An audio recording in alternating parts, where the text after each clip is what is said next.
Bismillahirrahmanirrahim. Assalamualaikum warahmatullahi wabarakatuh.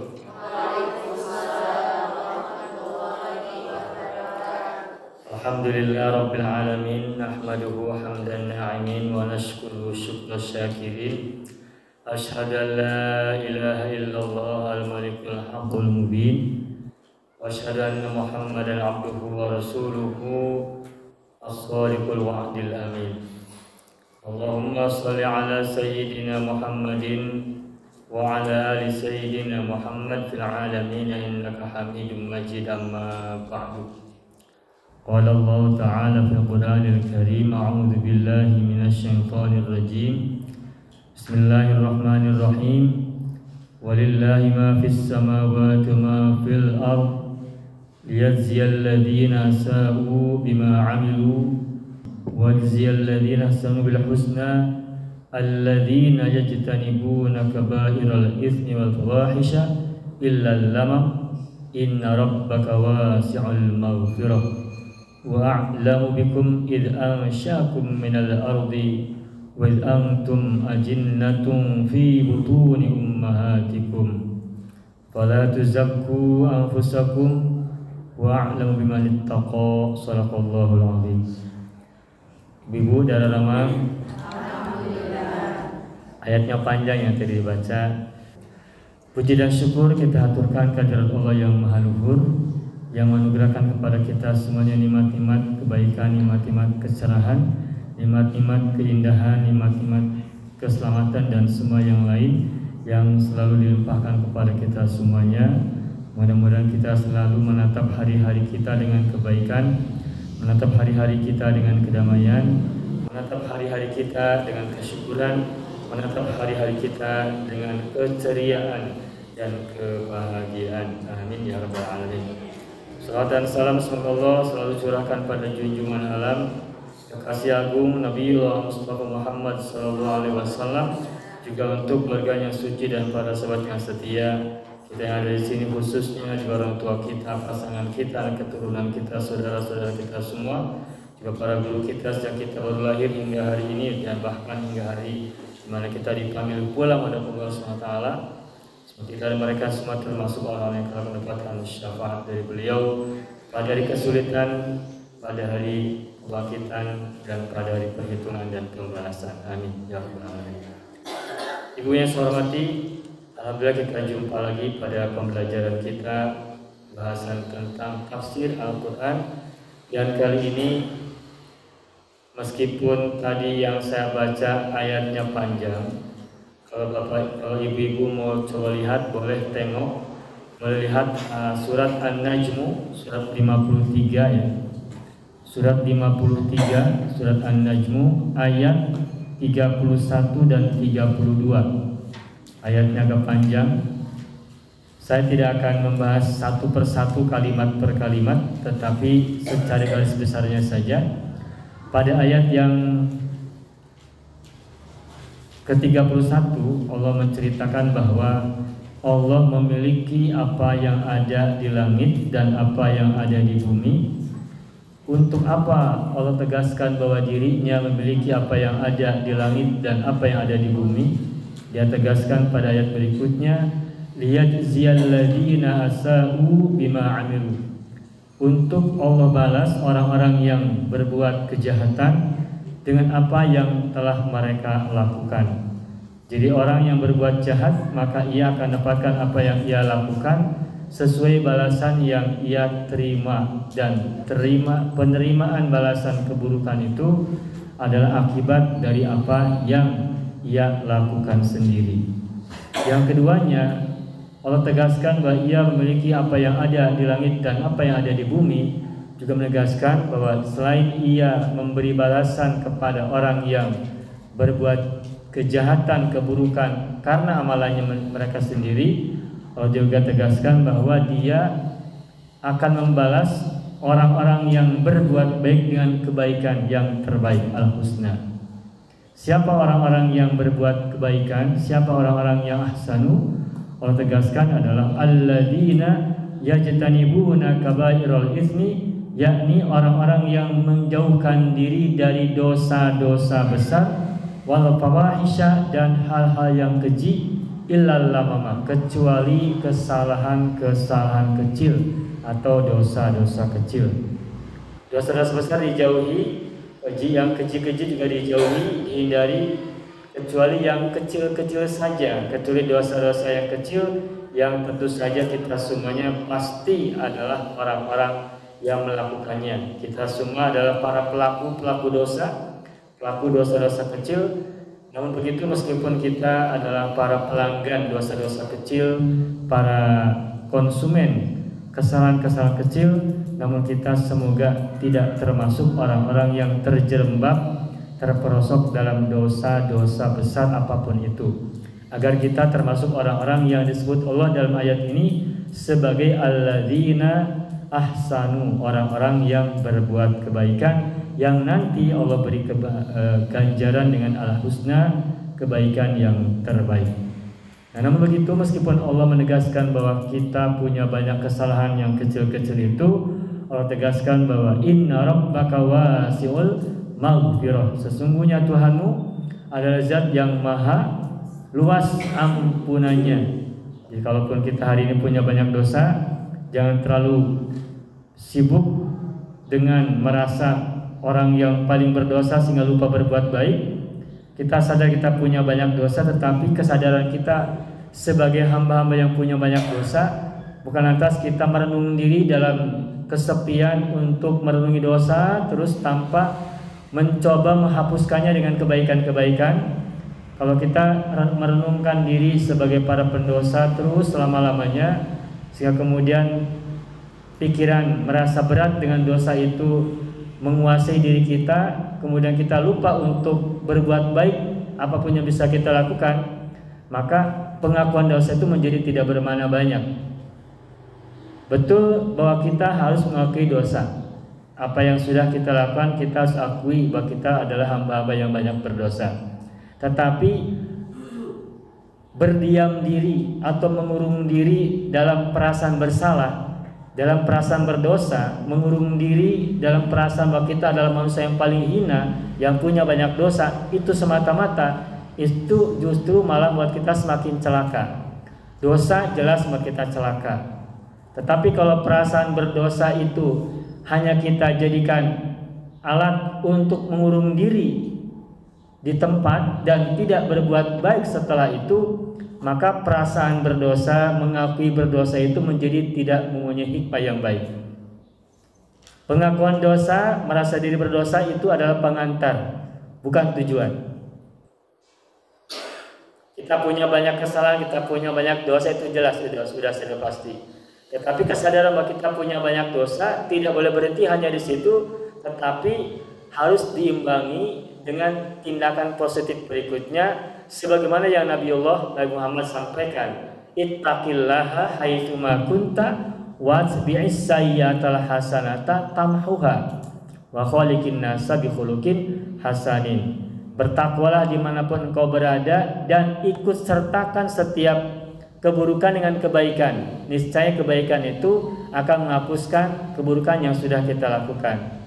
Itu artinya meskipun kita punya banyak dosa dan kita sadar kita punya banyak dosa, kita akui dosa-dosa kita, tetapi pengakuan dosa, perasaan berdosa itu tidak boleh membuat kita malah murung dalam perasaan tersebut, tetapi harus menjadi pemicu untuk memperbaiki diri dengan kebaikan-kebaikan, menambahkan diri dengan kebaikan-kebaikan, menyempurnakan diri dengan kebaikan-kebaikan, menghias diri dengan kebaikan-kebaikan apapun. Karena kebaikan sekecil apapun akan menutupi keburukan yang sudah kita lakukan, sebagaimana yang tadi Nabi sampaikan dalam hadis beliau. Sama kita juga ketika bersama masyarakat, bersama tetangga, kita mungkin punya banyak kesalahan dengan seseorang, tapi begitu seseorang yang mungkin banyak berbuat salah kepada kita, berbuat baik kepada kita satu hari, kita mungkin akan bertanya-tanya, kok beda dia? Biasanya dia suka usil, suka jahil, suka semacamnya, suka codeka, suka deleka dan semacam itu. Tiba-tiba dia berbuat baik, ngirim makanan, ngirim nasi goreng, ngirim nasi uduk, ngirim nasi kebuli misalnya. Kan kita bertanya-tanya, ada apa gerangan? Jangan berpikir jauh-jauh bahwa dia akan berbuat buruk kepada kita atau modus dan sebagainya. Tapi lihatlah bahwa itu adalah kebaikan yang sedang kita terima dari orang yang biasa berbuat salah kepada kita sekian lama. Maka ketika kita berbuat baik hari ini, atau ketika seorang berbuat baik kepada kita hari ini, maka kebaikan yang kita rasakan hari itu atau hari ini itu boleh jadi akan mulai mengoreksi keburukan-keburukan dia sekian lama kepada kita, dan kita mulai memperbaiki persepsi kita kepada dia. Begitulah juga Allah. Meskipun kita punya banyak dosa, tapi kalau kita berbuat baik apapun kebaikannya, maka kebaikan yang kita lakukan hari ini itu akan memberikan catatan positif dari sekian banyak catatan buruk yang sudah kita lakukan sebelumnya. Makanya kita memperbaiki diri itu bukan hanya dengan mengurung diri, mengakui diri sebagai hamba yang punya banyak dosa, tetapi setelah kita sadar punya banyak dosa, punya banyak kesalahan, kita hias diri kita dengan berbagai macam kebaikan. Wa khaliqin nasa bi khuluqin hasanin, dan kemudian bergaulah dengan manusia dengan akhlak yang baik. Inna rabbaka wasi'ul maghfirah, sesungguhnya Tuhanmu maha luas ampunannya. Jadi insyaallah kalau kita sudah berbuat baik meskipun punya banyak dosa, insyaallah Allah akan tetap memberikan kepada kita ampunan, sebab dia ampunannya tidak terhingga, tidak terbatas. Nah, berikutnya Allah sebutkan wa a'lamu bikum, dan dia Allah lebih mengetahui tentang kalian, tentang kita semuanya. Id amsyakum, ketika dia menciptakan kalian minal ardi, dari bumi. Id amsyakum, Bapak Ibu atau Ibu semua perhatikan di sini. Huwa a'lamu bikum id amsyakum minal ardi. Dia Allah adalah zat yang lebih tahu tentang diri kalian. Kalian itu bukan satu orang kan, tapi kita semua kan banyak. Siapapun yang baca ayat Al-Quran berarti mendapatkan pesan yang sama. Dia Allah adalah zat yang maha mengetahui tentang diri kalian, diri kita semua, diri setiap individu yang ada di sini, diri setiap individu yang ada di luar sana, semuanya, baik yang sudah meninggal, yang masih hidup, ataupun yang akan meninggal nanti. Allah adalah zat yang maha tahu tentang siapa kita. Kapan? Id ansyakum, ketika dia menciptakan kalian minal ardi, menciptakan kalian dari bumi. Kita sekarang sudah hidup puluhan tahun, ada yang 40-an, ada yang 50-an tahun, ada yang 60-an tahun, mungkin juga ada yang 70-an tahun. Tapi Bapak Ibu, kita semua sudah punya keturunan kan, sudah punya anak. Anak-anak kita lahir. Nah, ketika anak kita lahir itu, apakah dia keluar dari ibunya itu? Dulu kita memprosesnya dengan tanah dimasukkan ke dalam rahim perempuan? Tidak kan? Allah menciptakan manusia.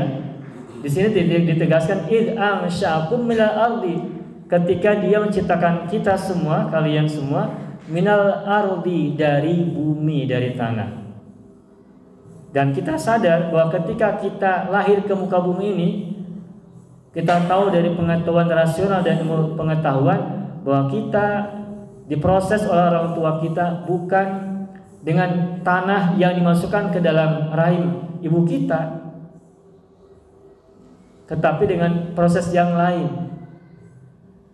Sedangkan yang kita ketahui bahwa manusia yang diciptakan oleh Allah dari tanah itu siapa?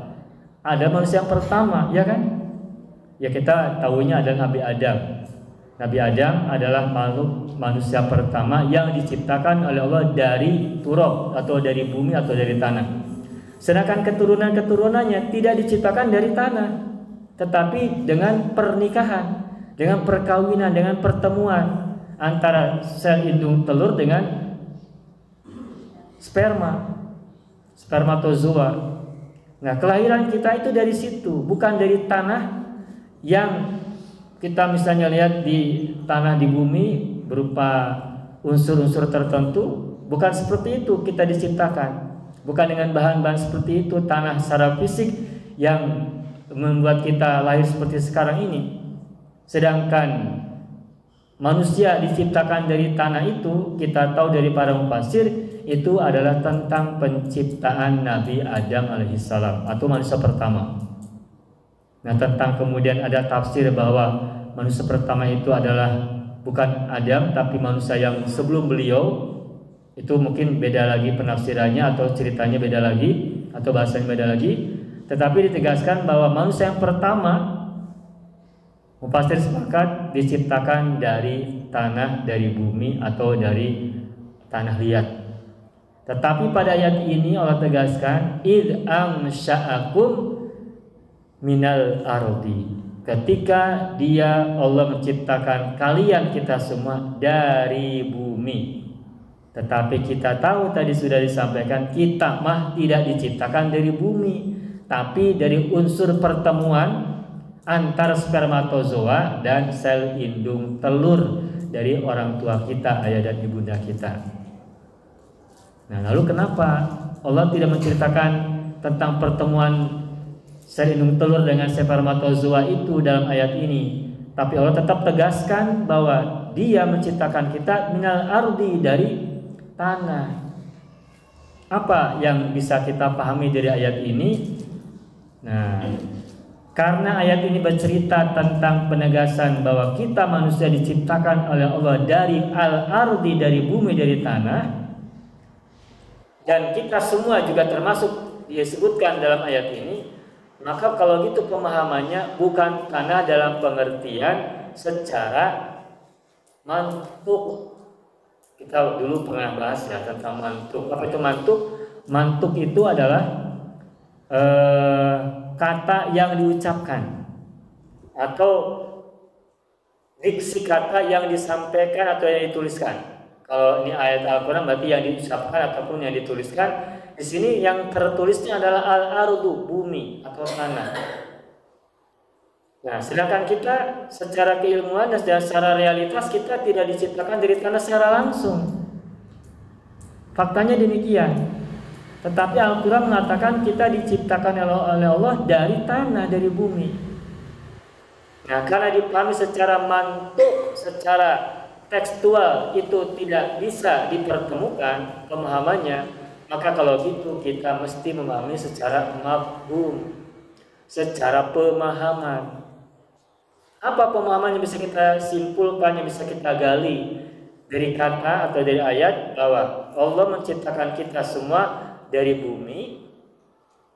Nah, yang barangkali bisa kita pahami dari ayat ini adalah bahwa kita diciptakan oleh Allah dari bumi itu bukan bumi berupa fisik tanah yang butiran-butiran atau mungkin lempung dan semacam itu, tetapi dari unsur-unsur tanah yang sudah diserap menjadi saripati makanan yang diserap oleh orang tua kita, oleh ayah kita terutama, yang kemudian menjadi mani, menjadi spermatozoa yang di dalamnya terkandung jutaan bahkan juga mungkin miliaran sel-sel di situ, sel-sel kehidupan, yang sel-sel kehidupan itu lahir, tumbuh dari saripati makanan yang bersumber dari tanah sebelumnya.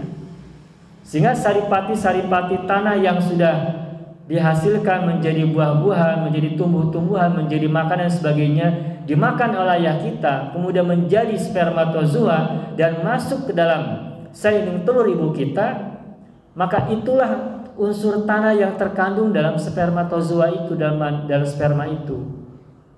Jadi ketika Allah menyebutkan ketika Dia menciptakan kita dari bumi, berarti pemahamannya adalah bukan bumi secara fisik, tetapi dari sari-sari bumi yang sudah masuk dalam sari-sari tumbuh-tumbuhan, dalam pohon-pohonan, dalam buah-buahan dan makanan yang kemudian diserap dalam tubuh manusia yang dalam konteks ini adalah ayah kita, kemudian melakukan suatu hubungan dengan ibunda kita, kemudian menjadi suatu pertemuan dan akhirnya menjadi sebuah kehidupan.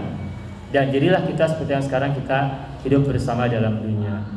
Maka ketika memahami al-ardi di sini tidaklah bisa kita pahami secara fisik, secara tekstual, tetapi mesti secara kontekstual, secara tersirat, dan itu bisa dipahami secara ilmu sains, secara ilmu teknologi. secara ilmu fisika dan semacamnya, yaitu tentang kandungan-kandungannya yang terkandung dalam unsur-unsur bumi, kemudian menjadi tumbuhan, menjadi buah-buahan dan semacamnya, dan kemudian dimakan oleh orang tua kita, dan jadilah kita seperti sekarang. Tetapi dengan begitu ditegaskan bahwa kita memang diciptakan dari unsur-unsur tanah. Iblis dulu merasa diri lebih mulia daripada Nabi Adam. Kenapa? Karena dia diciptakan dari api. Ya mungkin boleh jadi pemahamannya bukan berarti api secara fisik, api yang sedang berkobar, tetapi unsur-unsur api yang dimasukkan sehingga kemudian terciptalah makhluk yang bernama iblis yang terbuat dari golongan jin itu. Maka begitulah juga Nabi Adam alaihissalam. Kalau dulu ketika kita memahami bahwa Nabi Adam diciptakan dari tanah, itu digambarkan dibentuk seperti lepung, dibuat seperti manusia, ada kepalanya, ada hidungnya, ada mulutnya, sampai kemudian ada tangannya dua, ada dadanya, ada perutnya, ada bawahnya, ada paha, ada kaki, ada tumit dan sebagainya. Seperti itu dulu saya memahaminya. Karena ustadz zaman dulu ketika itu memahaminya begitu. Tetapi dalam pemahaman teknologi, ilmu sains boleh jadi tidak seperti itu lagi. Bagaimana? Allah yang lebih tahu. Tetapi yang jelas ada proses secara alamiah menggunakan hukum-hukum Allah secara sunnatullah, sehingga terjadilah proses pembentukan manusia. Kalau kita sekarang di rahim ibunda kita, nah kalau dulu manusia pertama, ya kita belum bisa bayangkan seperti apa. Tetapi pemahamannya tidaklah seperti yang mungkin kita dulu pahami. Dibentuk seperti patung, lalu dibaringkan, ditiupkan ruh, dimasukkan ruh ke dalamnya, kemudian ngajonggelek. Apa ngojenggelek bu? Bangkit gitu ya, bangkit, duduk, berdiri. Saya pernah baca begitu. Nabi Adam ketika manusia pertama sudah dibentuk ya, bentuk fisiknya, lalu dimasukkan ruh di situ, tiba-tiba bangun ngajonggelek tadi, berbaring, ngajonggelek lagi. Susah bahasa Indonesianya ya. Susah. Bangun, kemudian katanya kucek-kucek mata, ya kiri dan kanan siapa saya dan seterusnya. Seperti itu gambarannya. Itu yang kita pahami waktu itu. Ketika kita masih kecil memahaminya, belum tahu ilmu tentang dunia tentang ya dunia biologi lah seperti itu ya.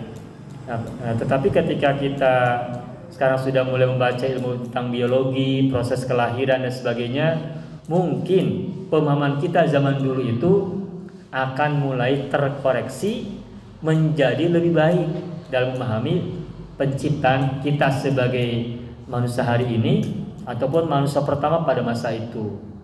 Wallahu a'lam. Tentang itu kita tidak bisa bicara banyak, tetapi kita hanya bisa membayangkan saja. Tetapi kemudian yang lebih penting dari kita bahas pada ayat ini adalah, wa id antum ajinnatun fi butuni ummahatikum. Dan ingatlah ketika kalian, kata Allah, ajinnatun merupakan janin-janin fi butuni ummahatikum, berada di perut-perut ibu kalian, maksudnya rahim-rahim ibu kalian. Allah menciptakan kita dari bumi, dari tanah. Kemudian dilanjutkan, dan ingatlah ketika kalian berada dalam rahim ibu kalian. Kapan kita ini berada dalam rahim ibu kita? Setelah ada proses pertemuan antara spermatozoa dan sel telur kan? Ketika sudah bertemu, kemudian sudah tambah hari, tambah minggu dan sebagainya kan, semakin besar nampak. Di mana dipeliharanya, dijaga? Dalam rahim kan? Ya berarti kalau begitu unsur al-ardi di situ itu tadi pertemuan dua unsur kehidupan, yakni spermatozoa dan sel telur antara ayah dan ibu kita. Kemudian dipelihara di rahim ibu, dalam ibu kita. Nah, kita harus ingat tentang siapa diri kita yang tadinya hanya setetes spermatozoa, setetes mani yang di dalamnya terdiri dari miliaran sel-sel yang pertamanya sangat banyak berlomba, kemudian hanya satu yang hidup yang berhasil menembus tujuannya, dan kemudian meskipun yang tumbuh yang menjadi kehidupan adalah satu sel, tapi ketika lahir itu di dalamnya juga tercipta miliaran sel dalam tubuh kita ini dan terus berganti setiap hari menjadi sel-sel baru dan begitu seterusnya. Dan ketika itu kita berada dalam rahim ibunda kita.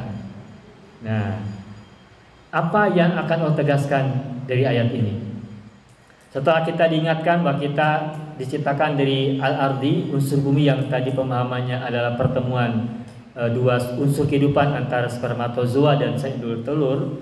Kemudian kita dijaga, dilindungi oleh rahim ibunda kita. Nah, kemudian Allah tegaskan, fala tuzakku anfusakum. Wahai manusia, wahai kita semua, fala tuzakku anfusakum. Dengan kondisi kita yang dulu diciptakan dari unsur bumi, unsur tanah, dan kita dijaga, dilindungi dalam rahim ibunda kita yang kita tidak punya kuasa ketika itu. Andaikan pun di dalam rahim itu kita tersangkut, terbelit oleh ari-ari, tali ari-ari dan sebagainya. Bahkan sampai mungkin ada yang tercekek lehernya karena kita pakai kulincah tehnya di sampai terbelit-belit gitu. Ketika lahir pun kesulitan dan sebagainya, kita tidak punya kuasa. Makanya ketika kita lahir kan kita menangis menjerit-jerit saking apanya? Ya banyak tafsir lah. Di antaranya kita mungkin bisa terbebas dari belitan di situ, atau juga kita merasa terpisahkan dari masa lalu kita yang kita nikmati 9 bulan di situ. Tafsirnya bisa macam-macam. Tetapi Allah tegaskan, karena kita pada saat itu tidak berdaya di alam rahim kita, di perut ibunda kita, oleh karena itu maka fala tuzakku anfusakum. Oleh karena itu janganlah kita semua, kata Allah, memandang diri kita sebagai orang yang suci. Ini tujuan dari ayat yang sebelumnya disampaikan.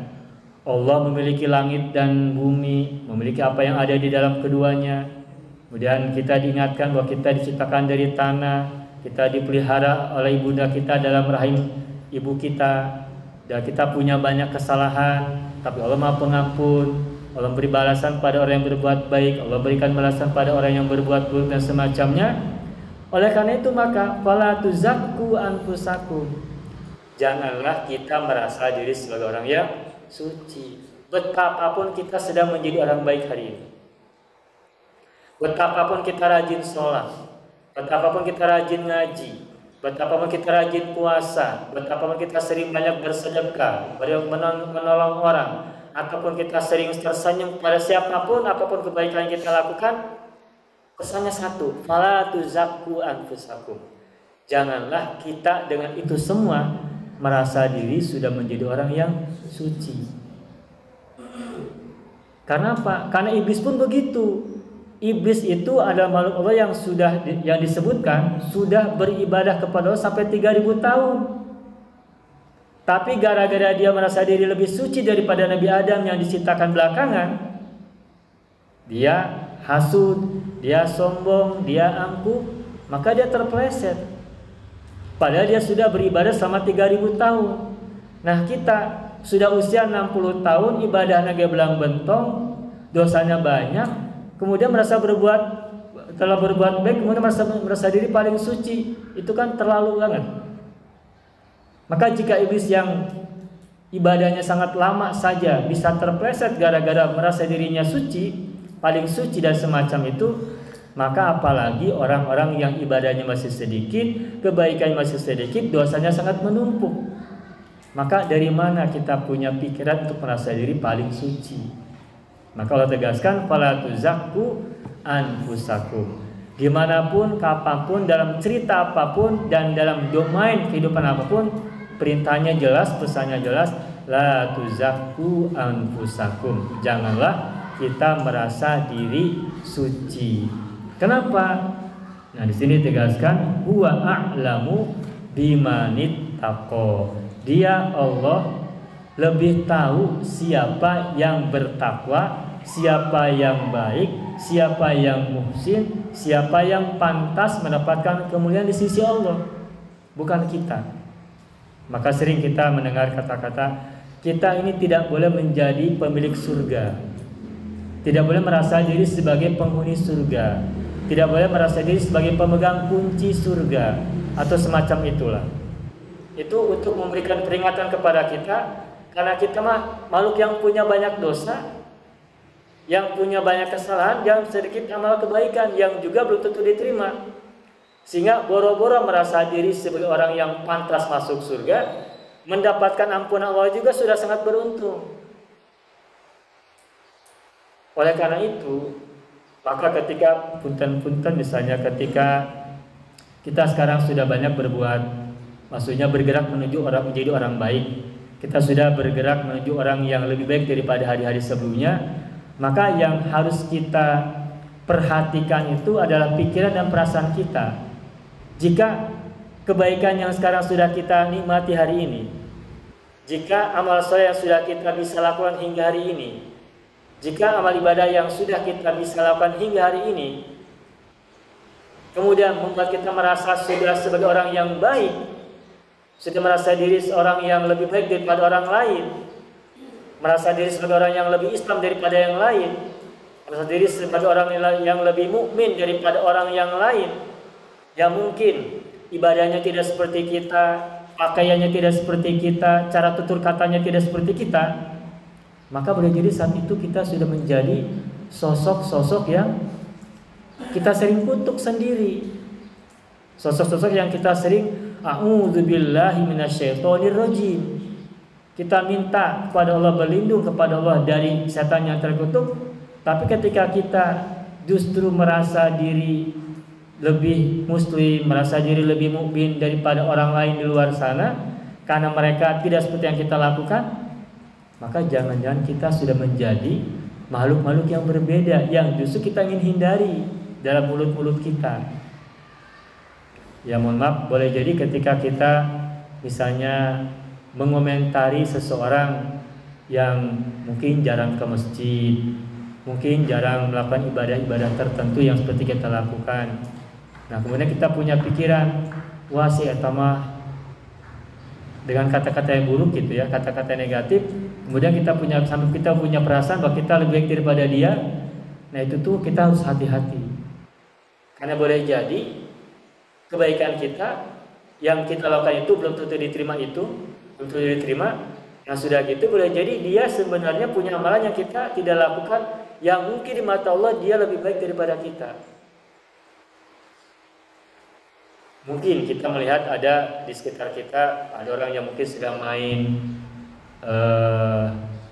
kartu atau mungkin main apa yang lain, kemudian kita datang ke masjid untuk ngaji, untuk sholat dan sebagainya. Nah ketika itu kita lihat, kita tidak boleh merasa diri bahwa kita lebih baik daripada dia lebih buruk daripada kita. Belum tentu itu begitu. Apa? Sebab boleh jadi dia punya kebaikan yang kita tidak lakukan, yang kebaikan itu bermanfaat buat orang lain. Sebagai contoh, kita sedang ada di masjid, di luar sana orang sedang di luar masjid. Nah kemudian misalnya ada orang yang ketabrak di luar sana, kira-kira yang punya peluang menolong orang ketabrak itu siapa? Kita di sini atau mereka yang ada di sana? Mungkin orang yang di sana yang menolong orang yang ketabrak, bukan kita yang ada di sini. Kenapa? Karena kita jauh dari posisi orang yang sedang tertabrak. Nah menolong orang yang tertabrak kebaikan bukan? Menolong sesama itu kebaikan bukan? Kebaikan. Manfaatnya dirasakan oleh orang lain. Nah, ketika orang yang mungkin sedang nongkrong di situ menolong orang yang kecelakaan, dan itu adalah kebaikan, dan ia lakukan dengan tulus dan ikhlas, sedangkan kita di sini tidak melakukan seperti yang ia lakukan, maka boleh jadi kebaikan dia itu boleh jadi lebih bernilai daripada keberadaan kita di sini yang mungkin kita pikirannya buruk. Nah, karena itu maka boleh jadi kebaikan dia lebih bermakna di mata Allah daripada kita hari ini yang mungkin pikirannya tidak baik. Kita di sini berada dalam kebaikan, tetapi kalau pikiran kitanya buruk, maka sebaik apapun tempat kita berada, maka keburukan pikiran kita bisa mengotori kebaikan yang sedang kita lakukan.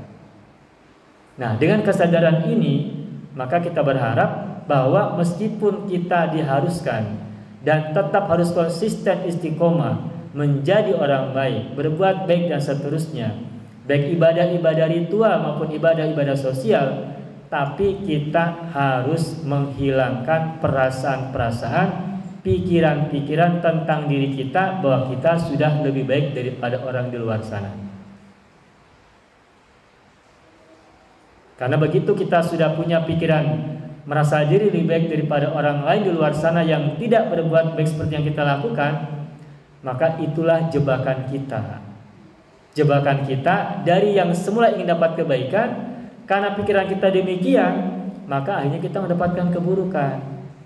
Dan jika hingga hari ini kita tetap belum membaiki kehidupan kita, meskipun kita merasa sedang berbuat baik, maka boleh jadi kebaikan yang kita harapkan dari Allah untuk kita dapatkan hari ini itu terhijab, boleh jadi karena pikiran buruk kita.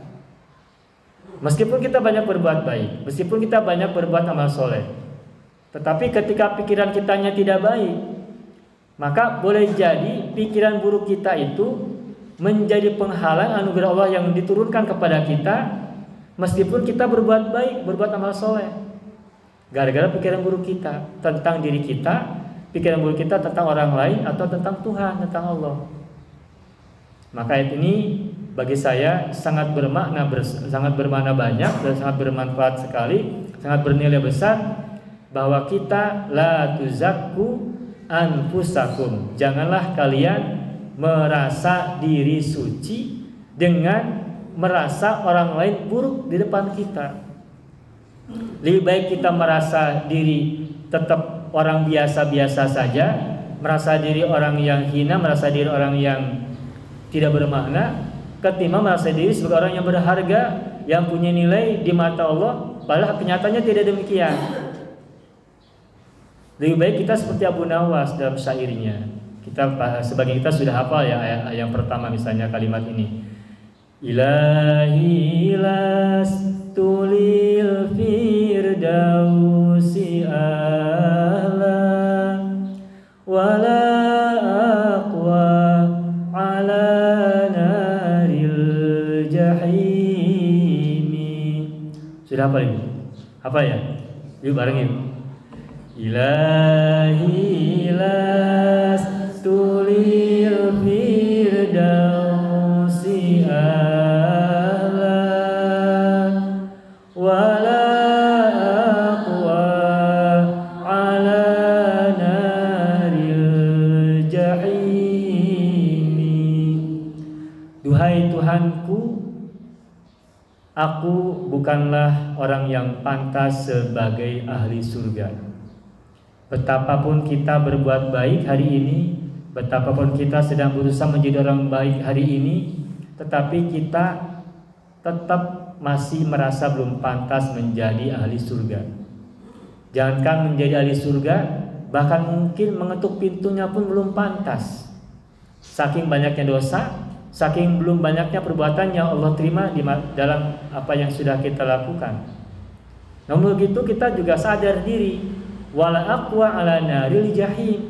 Meskipun begitu, meskipun kita tidak pantas sebagai orang ahli surga, bahkan mendekati kepadanya pun, tetapi kita sadar bahwa kita sangat tidak kuat kalau harus masuk ke dalam neraka. Bahkan untuk mendekat pintunya pun kita sudah sangat tidak kuat, sangat tidak mampu, sangat lemah untuk berada di tengah-tengah neraka, bahkan masuk dalam pelataran halamannya sekalipun. Nah, ini ungkapan seorang yang sadar diri siapa dirinya, tetapi juga tidak merasa dirinya lebih baik. Dan ini menjadi buat kita, buat saya pribadi adalah peringatan sekaligus tuntunan agar kita menempatkan diri sebagai orang yang tidak pantas sebagai ahli surga. Itu lebih baik daripada merasa diri sebagai ahli surga. Makanya mohon maaf, kadang-kadang saya merasa malu Bapak Ibu ya. Wahai perempuan-perempuan ahli surga. Di satu sisi itu adalah doa, tetapi di sisi yang lain, apakah benar ketika kita memanggil orang-orang di depan kita, baik di depan kita secara fisik maupun lewat grup-grup WhatsApp, mengatakan pada grup misalnya, wahai ibu-ibu ahli surga, ataupun kan bidadari surga, misalnya begitu ya, untuk menyebut diri kita sendiri nih. Di satu sisi itu harapan doa, tetapi kalau kita menyebut diri kita dan kelompok kita, geng kita, teman-teman kita sebagai bidadari surga, itu apakah tidak terlalu tinggi? Masuk surga aja kita belum tentu. Ini menyebut diri kita sebagai bidadari surga. Lebih pantas tidak, Bu? Lebih tidak pantas lagi kan ya? Masuk surga saja belum tentu. Berada di dekat pintunya saja belum tentu. Sekarang kita menyebut diri kita kepada dengan teman-teman kita, ibu-ibu semua misalnya, sebagai para bidadari surga. Dari mana kita bisa mengatakan ini? Apakah kita merasa pantas menyebut diri sendiri sebagai bidadari surga? Padahal ahli surga belum tentu. Padahal menjadi orang yang masuk pintunya pun belum tentu. Tetapi sebagai husnudon, barangkali sebagai doa saja ya. Sebagai doa itu sebagai doa mungkin oke lah, tidak apa-apa. Tetapi kalau menurut saya pribadi, marilah kita melihat diri kita sendiri, apakah sudah pantas menjadi ahli surga, apalagi menyebut diri sebagai bidadari surga. Wahai perempuan-perempuan ahlul jannah, wahai sahabat-sahabat ahlul jannah, itu juga doa sama. Tetapi kalau kita kaitkan dengan tadi syarah Abu Nawas yang tadi kita sama-sama baca, apakah kita merasa pantas menyebut diri sebagai ahli surga kepada diri sendiri dan orang-orang yang sedang kita sapa? Rasanya masih jauh dari pantas. Nah, kenapa ingin saya sampaikan kepada kita semua dalam forum kali ini? Ini dalam rangka tazkirah, peringatan buat diri saya pribadi dan buat kita semuanya. Daripada kita mengatakan sesuatu yang bersifat, mohon maaf sekali, bombastis, ungkapan-ungkapan yang terlalu muluk-muluk tentang sesuatu yang kita sendiri belum tahu siapa diri kita di mata Allah, lebih baik kita menempatkan diri sebagai orang yang rendah di mata Allah, agar kita tidak lupa untuk berbuat baik, agar kita tidak lupa untuk mengakui dosa, agar kita tidak lupa untuk merasa diri hina di mata Allah. Dan ketika kita merasa diri hina di mata Allah, kita kemudian tergerak untuk menabung kebaikan-kebaikan, agar kita tidak terlalaikan dengan sebutan-sebutan, julukan-julukan yang kita buat sendiri untuk merasa diri kita mulia. Karena boleh jadi julukan-julukan, gelar-gelar, panggilan-panggilan kemuliaan kita sebutkan itu boleh jadi meskipun di satu sisi adalah sebuah doa, tapi boleh jadi membuat kita malah lalai dan lupa. Nah, kita kan sudah jadi bidadari surga nih. Perasaannya begitu kan? Sehingga kemudian kita berbuat salahnya semakin banyak, berbuat baiknya mungkin masih sedikit. Sehingga julukan yang tadi kita ciptakan itu malah justru buat kita lalai, buat kita lupa. Apalagi kemudian sudah mah kita lalai, kita lupa, kemudian melihat orang lain yang tidak sama dengan kita dengan tuduhan. Misalnya, mohon maaf ya, misalnya sudah kita menuduh mereka sebagai orang yang buruk, orang yang jahat, orang yang tidak soleh, orang yang ahli neraka, atau mungkin musyrik, atau mungkin kafir, atau apapun lah seperti itu. Kita menjadi muslim sebaik-baiknya itu harus, siapapun kita berbuat baik, kebaikan sebanyak-banyaknya itu harus. Tetapi ketika melihat orang lain yang tidak seperti yang kita lakukan, lalu kita merasa bahwa mereka itu adalah orang yang kafir, kita menuduh mereka orang musyrik, kita menuduh mereka orang yang buruk, jahat dan sebagainya, itu boleh jadi malah jebakan buat kita. Boleh jadi dia yang lebih baik daripada kita sendiri. Nah, terutama dalam kehidupan sehari-hari kita ini seringkali merasa dalam jebakan yang kita buat sendiri. Di satu sisi kita berada dalam satu kebaikan, tapi kita seringkali atau tidak jarang melihat orang di luar sana itu dengan tatapan keburukan, bahkan menjulukinya dengan keburukan-keburukan. Bahkan mungkin ada di antara kita yang termasuk orang-orang yang suka menyebarkan julukan-julukan buruk tentang seseorang yang baik tapi buruk di mata kita. Wah, si A mah musyrik. Wah, si B mah kafir. Apa sebabnya? Dia mah bikin ini, bikin itu dan sebagainya. Padahal boleh jadi kebaikan dia lebih banyak daripada kita dan kita sangat sedikit. Tetapi dengan lantangnya kita merasa sebagai orang muslim, menuduh dia musyrik, menuduh dia kafir, menuduh dia jahat dan sebagainya. Lalu kita siapa? Apa yang sudah kita lakukan? Iman pun belum tentu diterima, Islam pun tentu diterima, ihsan juga kita sedikit. Menuduh orang lain musyrik, menuduh orang lain jahat, menuduh orang lain ahli neraka dan sebagainya. Meskipun kita punya banyak kebaikan atau kita sedang berbuat banyak kebaikan, tetapi kalau kita menuduh orang tanpa bukti, mengata-ngati orang dengan keburukan yang kita sendiri tidak pernah lihat dia seperti apa, apalagi hanya misalkan demi masalah politik, masalah mungkin pengen berebut kekuasaan dan sebagainya, maka itu sama dengan kita menjadikan kekuasaan sebagai berhala. Kita seringkali mungkin merasa bahwa kita terhindar dari kemusyrikan, sehingga kemudian kita dengan percaya diri menuduh orang lain musyrik. Ketika kita menghalalkan segala cara untuk meraih sesuatu yang kita kejar, entah kekuasaan, entah jabatan, entah apapun posisi-posisi di masyarakat, baik untuk diri kita sendiri maupun untuk orang lain, lantas kita menuduh si A, si B dengan tuduhan-tuduhan buruk, apalagi sampai mengeluarkan dia dari Islam, menuduhnya dengan tuduhan-tuduhan yang sangat sangat jauh lah.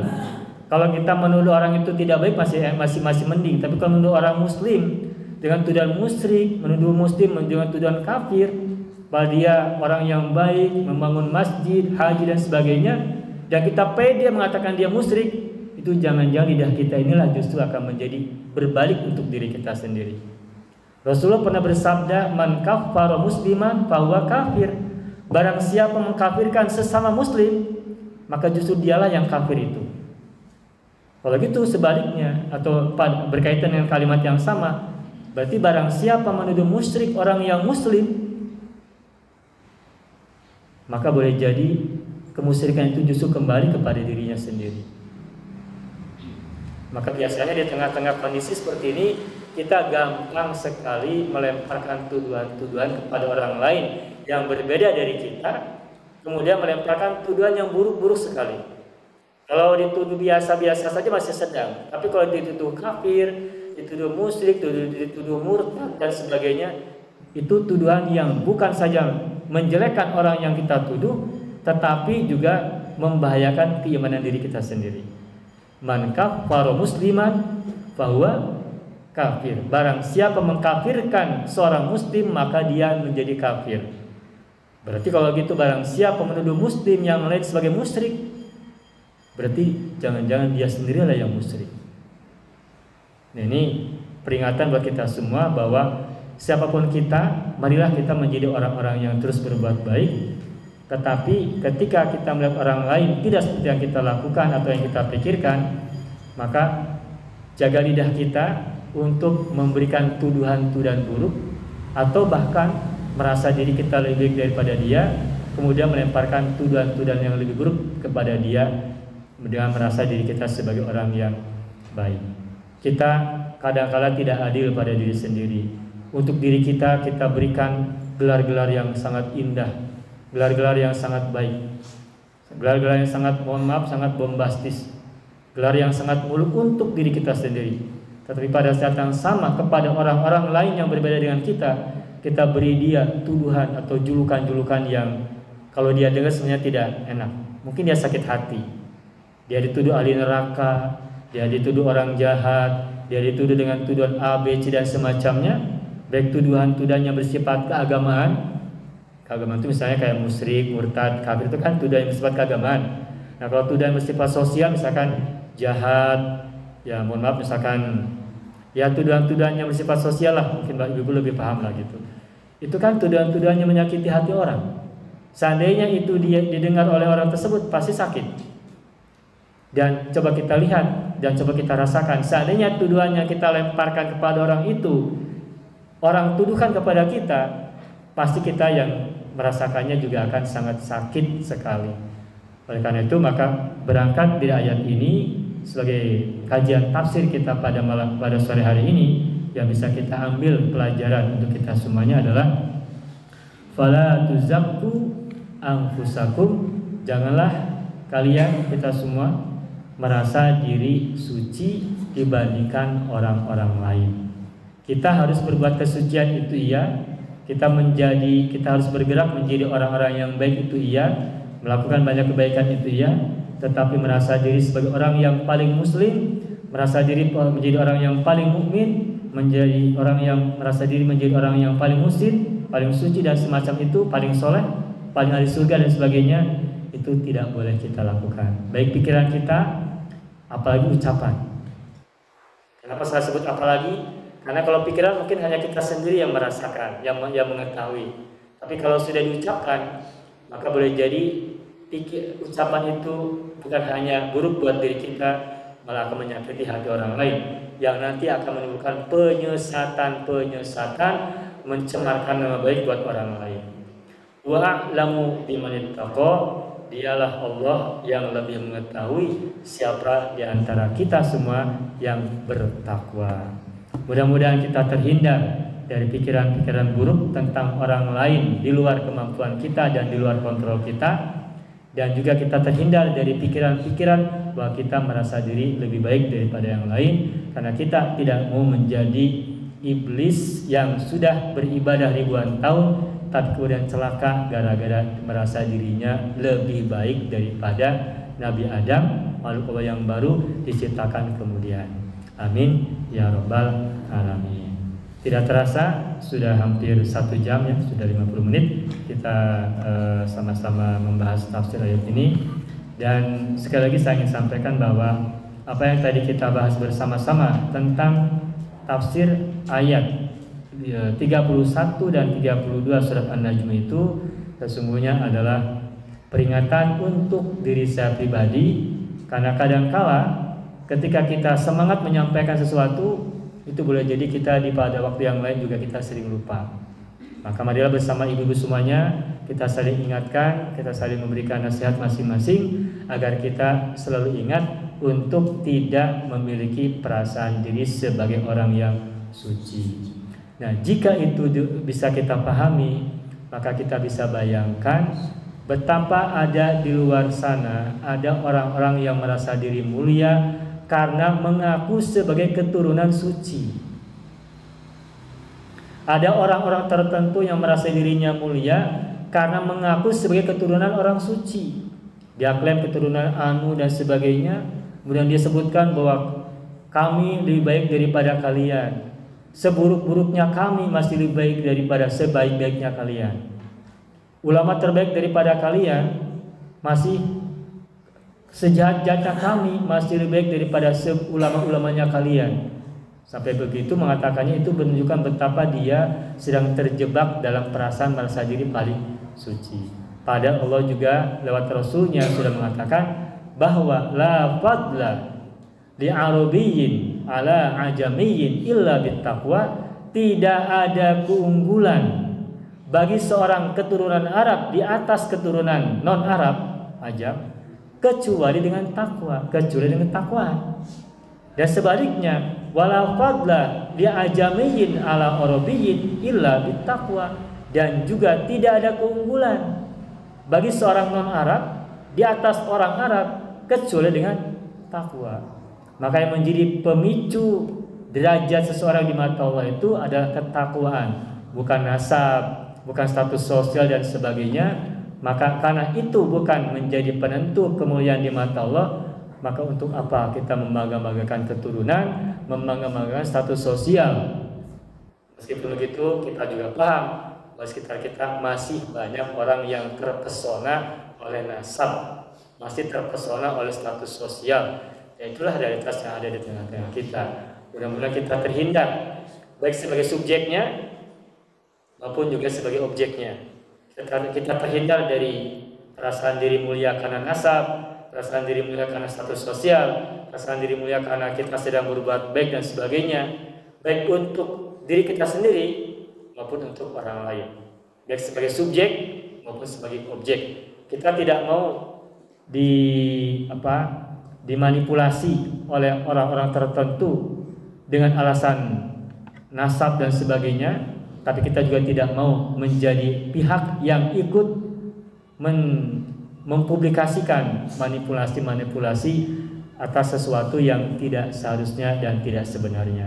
Mudah-mudahan kita termasuk orang-orang yang beruntung, termasuk orang-orang yang terus konsisten dalam ketakwaan dan kebaikan, Dengan begitu kita masih punya kesempatan untuk meraih kebaikan di dunia ini dan juga di akhirat kelak. Amin ya rabbal alamin. Itu saja ibu semuanya. Hatur nuhun. Langsung doa? Ya baik. Baiklah ibu semuanya, marilah kita tutup bersama-sama dengan membacakan doa untuk kita dan orang tua kita, juga anak keturunan kita. Semoga yang sakit di antara kita dan mereka segera Allah anugerahkan kesembuhan. Yang sedang sulit apapun jenis kesulitannya Allah berikan kemudahan. Yang sedang sempit apapun jenis kesempitannya Allah berikan kelapangan dan keluasan. Yang sedang mendapatkan masalah dan musibah yang buruk, apapun itu semoga Allah berikan jalan keluar yang sebaik-baiknya. Semoga Dia limpahkan kepada kita semuanya karunia, kebaikan, baik kebaikan pikiran, kebaikan perasaan, kebaikan ucapan, kebaikan rezeki, kebaikan tindakan dan sebagainya untuk kita dan mereka semuanya. Allahumma sholli ala sayyidina Muhammad wa ala ali sayyidina Muhammad. Allahumma sholli ala sayyidina Muhammad wa ala ali sayyidina Muhammad. Allahumma sholli ala sayyidina Muhammad wa ala ali sayyidina Muhammad bi rahmatika ya arhamar rahimin bi sirri ummil Qur'an wa barakatiha. Al-Fatihah. A'udzu billahi minasy syaithanir rajim. Bismillahirrahmanirrahim. Alhamdulillahi rabbil alamin. Ar-Rahmanir Rahim. Maliki yaumiddin. Iyyaka na'budu wa iyyaka nasta'in. Ihdinas siratal mustaqim. Siratal ladzina an'amta 'alaihim ghairil maghdubi 'alaihim waladdallin. Rabbana ighfir lana wa liwalidayna wa lahum ajma'in. Amin ya rabbal alamin wa ya ilahan nasi ajma'in. Ibu semuanya, itu saja bisa saya sampaikan. Sekali lagi mohon maaf apabila ada kesalahan baik dalam tutur-tutur kata maupun tatapan, dan juga mohon terima kasih atas segala perhatian dan kebersamaannya. Akhirul kalam, nada agung cukup lumur, nada jembar pangampura, hapunten anu kasuhun, hatur nun anu kapihatur. Akhiran assalamualaikum warahmatullahi wabarakatuh. Hatur nuhun.